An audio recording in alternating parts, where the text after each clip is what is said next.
Tonight, with the rate of infection increasing in cities across America, there are alarming new statistics. The distribution of this disease tells a story about resources and showing the inequality. pandemic is taking an especially heavy toll on minority communities. The longer we are divided like this and we are out in the public and putting people at risk and spreading this virus in that manner, the longer we're going to have to do this.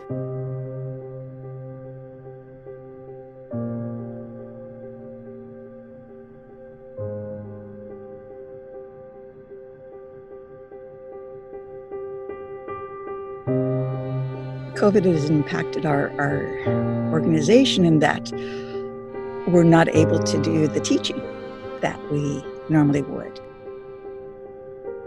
It's showing the necessity for us to be much more sustainable at the local level with regards to our food.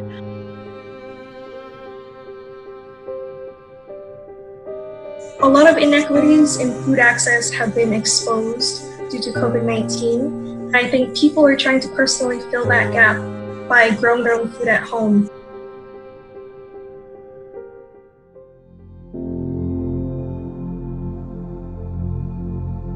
We notice definitely an uptick in sales in our seed packets. People going to grocery stores, they're wiped out of produce, they're having a little hard time getting things in. People are afraid they're not going to have vegetables later on from the stores, so they're doing a lot of growing themselves. But people are buying it because it's there and they're ready. From your garden to table. It doesn't get fresher than that.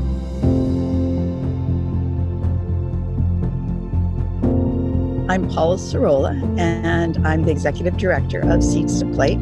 Seeds to Plate is a garden-based education program, function at Mark Twain Middle School here in the Mar Vista, Venice area.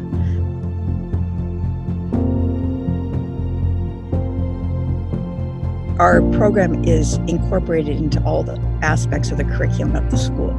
So not only do they learn about gardening and growing food and the environment through their science class, which is normally the way garden-based education programs work, but they also learn it through their history class, through their English classes, through their art classes, and I think that's unique. The philosophy of our organization is to develop in students a love of growing food, eating healthy food, and a real appreciation for the environment and the ecosystem in which they live. And hopefully through that love, they start to become stewards and practice what they learn. We're developing an environmental sustainability curriculum for leadership classes. And we're hoping that this can be replicated from our school into other middle schools. We're about a ½ acre of land, and so we grow lots of food. And through an organization called Communities in Schools, we are distributing food from the garden to needing families from our school.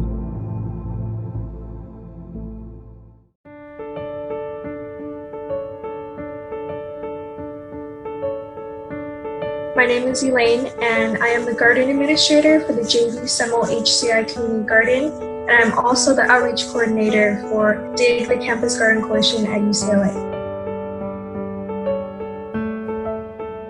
We provide a space for the UCLA community to grow healthy food, learn about urban agriculture, and to also learn about food security.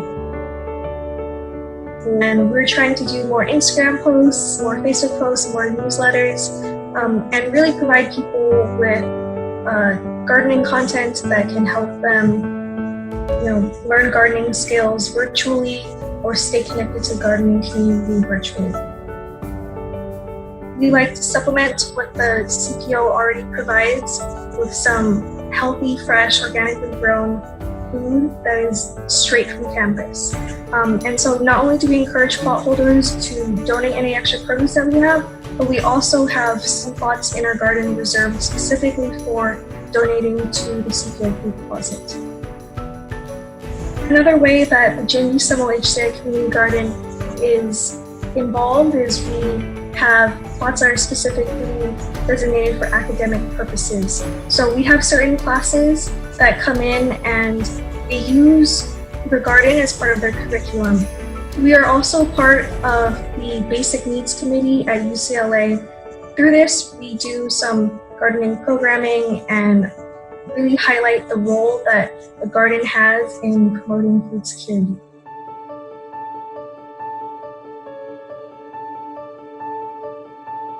Now more than ever, a really strong emphasis has been placed on urban agriculture. Many people come from countries in Los Angeles where they have some connection in their past to growing food. And we're validating that right now in Los Angeles through urban farming. And I think that's really important to recognize and make that connection. A lot of folks have been gardening for a while and a lot of people are getting into gardening, and it's just good to have more people in this community because, like I said, gardening is a lifelong skill. So if we have more people starting to garden now, chances are they'll continue to garden even after COVID-19 is over. And so it's really nice to see more people getting interested in growing their own food.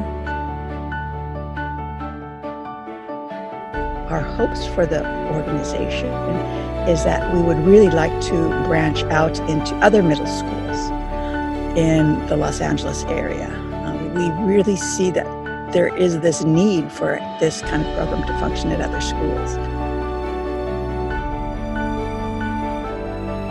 I think the best change I can make is helping other people make change. It feels good working with the next generation.